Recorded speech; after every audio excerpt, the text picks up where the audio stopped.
എല്ലാവർക്കും നമസ്കാരം. ഞാൻ സരിതാ മഹേശ്വരൻ. ഇന്ന് ശ്രീകൃഷ്ണവിലാസ മഹാകാവ്യത്തിൻ്റെ 9ാമത്തെ സർഗത്തിലെ 57ഉം 58ഉം ശ്ലോകങ്ങളാണ് നമ്മൾ പഠിക്കാൻ പോണത്. 2 ശ്ലോകങ്ങളിൽ ആദ്യത്തേതിൽ ഇന്ദ്രവജ്രവൃത്തവും രണ്ടാമത്തേതിൽ ഉപജാതി വൃത്തവുമാണ് കവി ഉപയോഗിച്ചിരിക്കുന്നത്. നമ്മൾ കഴിഞ്ഞ ദിവസം കണ്ടത് ശ്രീകൃഷ്ണൻ സാന്ദീപനിയുടെ പുത്രനെയും കൊണ്ട് സാന്ദീപനിയുടെ ഗൃഹത്തിലേക്ക് വന്നു എന്നാണ്. പുത്രനെ കണ്ടപ്പോൾ സാന്ദീപനിക്കും പത്നിക്കുമുണ്ടായതായ സന്തോഷം, സാന്ദീപനിയുടെ സന്തോഷമാണ് വർണ്ണിക്കുന്നത്. താൻ ചെയ്തതായിട്ടുള്ള ചില കാര്യങ്ങളുടെ കുറവുകൾ അതൊക്കെ സാന്ദീപനി ശ്രീകൃഷ്ണനോടും ബലരാമനോടും പറയുന്നുണ്ട്. അടുത്തത് എന്താണ് സംഭവിക്കുന്നത് എന്നുള്ളത് നമുക്ക് ശ്ലോകത്തിൽ കൂടെ മനസ്സിലാക്കാം. വിശ്വപ്രജാപാലനബദ്ധദീക്ഷൗ നൈവോത്സഹേ സ്ഥാപയിതും ഭവന്തൗ തദ്ഗച്ഛതം ദീർഘവിയോഗഖിന്നാ പശ്യന്തു ധന്യാഃ പുരയോഷിതോ വാം. ആദ്യം ശ്ലോകത്തിൻ്റെ പദച്ഛേദം പറയാം. വിശ്വപ്രജാപാലനബദ്ധദീക്ഷൗ ന ഏവ ഉത്സഹേ സ്ഥാപയിതും ഭവന്തൗ തദ്ഗച്ഛതം ദീർഘവിയോഗഖിന്നാഃ പശ്യന്തു ധന്യാഃ പുരയോഷിതഃ വാം. ഇവിടെ സാന്ദീപനി ഈ 2 കുമാരന്മാരോടായിട്ട് പറയുകയാണ്, വിശ്വപ്രജാപാലന ബദ്ധദീക്ഷൗ ഭവന്തൗ. നിങ്ങൾ 2 പേരും എന്ന് പറയണത് വെറുതെ ലക്ഷ്യമില്ലാതെ അവിടെയും ഇവിടെയൊക്കെ ജീവിച്ച് സമയം കളയേണ്ട ആൾക്കാരല്ല. നിങ്ങൾക്ക് 2 പേർക്കും ലക്ഷ്യമുണ്ട്. അതായത് സാധാരണക്കാരെ എങ്ങനെയാണോ ജീവിച്ചു പോണത് ആ രീതിയിൽ ജീവിക്കേണ്ട 2 വ്യക്തികളല്ല നിങ്ങൾ 2 പേരും. നിങ്ങൾക്ക് ചുമതലകൾ കുറേ കൂടുതലാണ്. അതാണ് ആദ്യത്തെ വാക്ക് തന്നെ. വിശ്വപ്രജാപാലനം. വിശ്വപ്രജ എന്ന് പറഞ്ഞാൽ ലോകത്തിലെ സകല ജനങ്ങളെയും പരിപാലിക്കുന്നത്. അത് ഒരു ധർമ്മമായിട്ട് അല്ലെങ്കിൽ ജീവിത ലക്ഷ്യമായിട്ട് കൊണ്ടു നടക്കുന്നവരാണ് നിങ്ങൾ. അതാണ് ബദ്ധദീക്ഷൗ. അതിനു വേണ്ടിയിട്ട് ശ്രദ്ധിച്ച് നടക്കുന്നവർ, അതിനു വേണ്ടിയിട്ട് മാത്രം പ്രവൃത്തികൾ ചെയ്യുന്നവർ. അതായത് ഇവിടെ എൻ്റെയോ എൻ്റെ പത്നിയുടെയോ എൻ്റെ കുട്ടിയുടെയോ മാത്രം കാര്യമല്ല, ലോകത്തിനെ മുഴുവനും രക്ഷിക്കേണ്ടത് നിങ്ങളുടെ 2 പേരുടെയും കടമയാണ്, നിങ്ങളുടെ 2 പേരുടെയും കർത്തവ്യമാണ്. അതിനു വേണ്ടിയിട്ടാണ് നിങ്ങളിവിടെ അവതരിച്ചിരിക്കുന്നത് വരെ.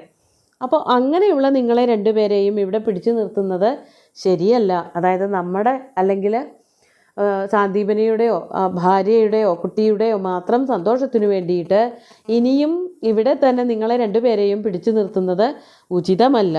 അതാണ് വിശ്വപ്രജാപാലന ബദ്ധദീക്ഷൗ. വിശ്വം എന്നുള്ളത് കൊണ്ട് ഇവിടെ ഈ ലോകത്തിൽ കാണുന്നതായിട്ടുള്ള സകല പ്രജകൾ അല്ലെങ്കിൽ വിശ്വത്തിലെ എല്ലാ പ്രജകളും എങ്ങനെ വേണമെങ്കിലും അർത്ഥമെടുക്കാം. ആ പ്രജകളെ മുഴുവനും പാലനം ചെയ്യുന്നതിൽ ശ്രദ്ധിച്ച് ദീക്ഷയെടുത്തിരിക്കുന്നവരായിട്ടുള്ള നിങ്ങളെ 2 പേരെയും ഭവന്തൗ സ്ഥാപയിതും. സ്ഥാപയിതും എന്ന് പറഞ്ഞാൽ ഇവിടെ തന്നെ പിടിച്ചു നിർത്താൻ, അല്ലെങ്കിൽ പഠിപ്പ് കഴിഞ്ഞിട്ടില്ലയെന്നോ എന്തെങ്കിലുമൊക്കെ കാരണങ്ങൾ പറഞ്ഞിട്ട് ഇവിടെ നിർത്താൻ. അന്ന അഹം ഉത്സഹേ, ഞാനതിന് ഉത്സാഹിക്കുന്നില്ല. അതുകൊണ്ട് ഉദ്ദേശിക്കുന്നത് ഇതാണ്, അങ്ങയുടെ കർമ്മം ഇവിടെ കുറച്ച് തീർക്കാനുണ്ടായിരുന്നു, ഇവിടെ കുറച്ച് ചെയ്യാനുണ്ടായിരുന്നു. എൻ്റെ അടുത്തുനിന്ന് പഠിക്കാനായിട്ടും എൻ്റെ പുത്രനെ യമപുരിയിൽ നിന്ന് കൊണ്ടുവരാനായിട്ടുമൊക്കെയുള്ള ചില പ്രവൃത്തികൾ അതൊക്കെ ഇവിടെ ചെയ്ത് കഴിഞ്ഞിരിക്കുന്നു. ഇനി ഇവിടെ നിൽക്കേണ്ട ഒരു ആവശ്യമില്ല ഭഗവാന്. പഠിക്കാനൊക്കെ വന്ന് നിൽക്കുക എന്നുള്ളത് വെറുതെ പേരിന് മറ്റുള്ളവരെ ബോധ്യപ്പെടുത്താൻ വേണ്ടി മാത്രം ചെയ്തിട്ടുള്ളതായ കാര്യങ്ങളാണ്. അതിലൊരു ഏതാണ്ട് 2 മാസത്തോളം എടുത്തു, അത്ര മാത്രമേ ഉള്ളൂ. അപ്പോൾ ചതുഷ്ഷഷ്ടി എന്ന് ആദ്യം പറഞ്ഞിരുന്നു നാരായണീയത്തിലൊരു വരി, അതായത് 64 ദിവസം എന്ന് പറഞ്ഞാൽ 2 മാസം തന്നെയുള്ളൂ. അത്രയും ദിവസം നിന്നപ്പോഴേക്കും എല്ലാ കാര്യങ്ങളും തീർന്നു. ആ ഒരു പ്രദേശത്ത് നിന്ന് ചെയ്യേണ്ടതായിട്ടുള്ള കർത്തവ്യങ്ങളൊക്കെ ചെയ്തും കഴിഞ്ഞു. ഇനി എന്തൊരു കാര്യത്തിനാണ് അങ്ങയെ ഇവിടെ പിടിച്ചു നിർത്താൻ പറ്റുക? അതുകൊണ്ട് ഇവിടെ അങ്ങയോട് ഇനി നിൽക്കാൻ പറയാൻ ഞാൻ ആളല്ല. ന ഏവ ഉത്സഹേ. മാത്രമല്ല ദീർഘവിയോഗഖിന്നാഃ ധന്യാഃ പുരയോഷിതഃ വാം പശ്യന്തു. പുരയോഷിത്തുകൾ, പുരത്തിലെ സ്ത്രീകൾ, പ്രത്യേകിച്ച് അമ്മമാർ, അതുപോലെ തന്നെ അങ്ങയുടെ ഈ 2 പേരിൽ നിന്നും വിയോഗം അനുഭവിക്കുന്നവരായിട്ടുള്ള മറ്റാരൊക്കെ ഉണ്ടോ അവരൊക്കെ. സ്ത്രീകൾക്കാണ് കൂടുതൽ വിഷമം ഉണ്ടാവുക എന്നുള്ളത് കൊണ്ടായിരിക്കണം പുരയോഷിത്തുകൾ എന്ന് സ്ത്രീകളെ എടുത്തു പറഞ്ഞത്. അച്ഛന്മാർക്ക് സങ്കടം ഇല്ലാഞ്ഞിട്ടല്ല, പക്ഷെ സ്ത്രീകൾക്ക് ആയിരിക്കുമല്ലോ കൂടുതൽ വിഷമം എന്നുള്ളത് കൊണ്ട് കവി പറയാണ് ദീർഘവിയോഗഖിന്നാഃ.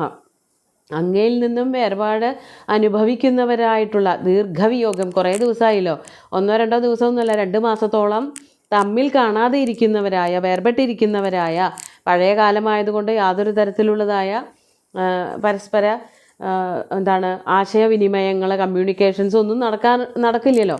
അതുകൊണ്ട് വളരെ കാലമായിട്ട് കാണാതെ നിൽക്കുന്നവരായ ആ പുരയോഷിത്തുകൾക്കൊക്കെ തന്നെ അവർ ധന്യരാവട്ടെ, അവർക്ക് സന്തോഷം വരട്ടെ.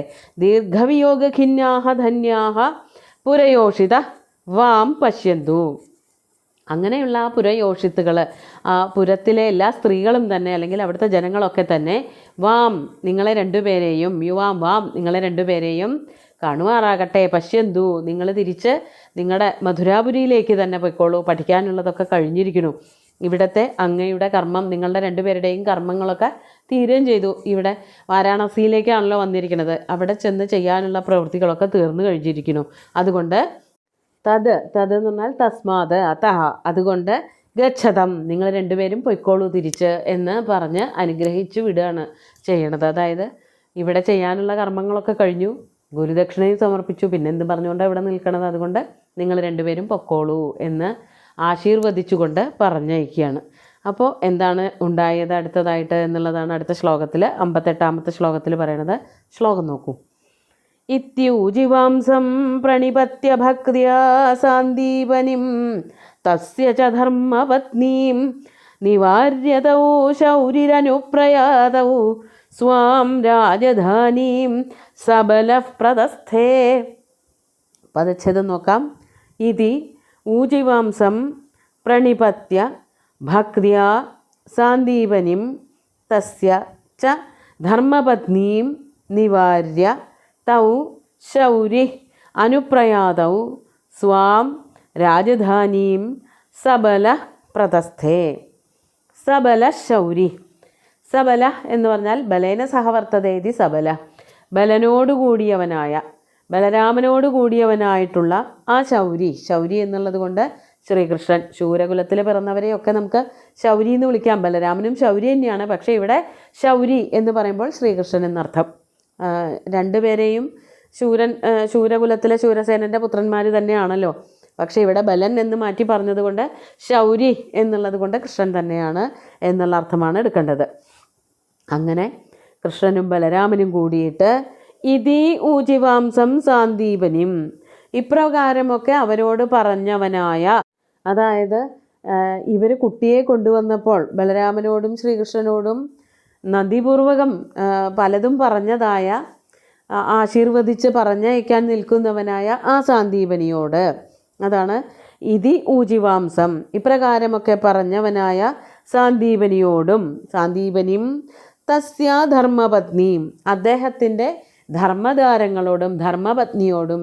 സാന്ദീപനിയും ഭാര്യയുമുണ്ട്. അതായത് ഗുരുകുലത്തിൽ പോയിട്ടാണല്ലോ പഠിച്ചത്. അപ്പോൾ അവിടെ ഗുരുവും ഗുരുപത്നി ഉണ്ടാവും. രണ്ടുപേരോടുമായിട്ട് ഭക്തിയ, വളരെ ഭക്തിപൂർവകം ഗുരുഭക്തിയോട് കൂടിയിട്ട് പ്രണിപത്യ, അവരെ കാൽക്കൽ വീണ് നമസ്കരിച്ചിട്ട്. ഗുരുവും ഗുരുപത്നിയും എന്ന് പറയുമ്പോൾ ഗുരുപത്നി മാതാവിന് തുല്യമാണ്. അമ്മയെ പോലെ തന്നെയാണ് ഗുരുപത്നിയെ കാണേണ്ടത്.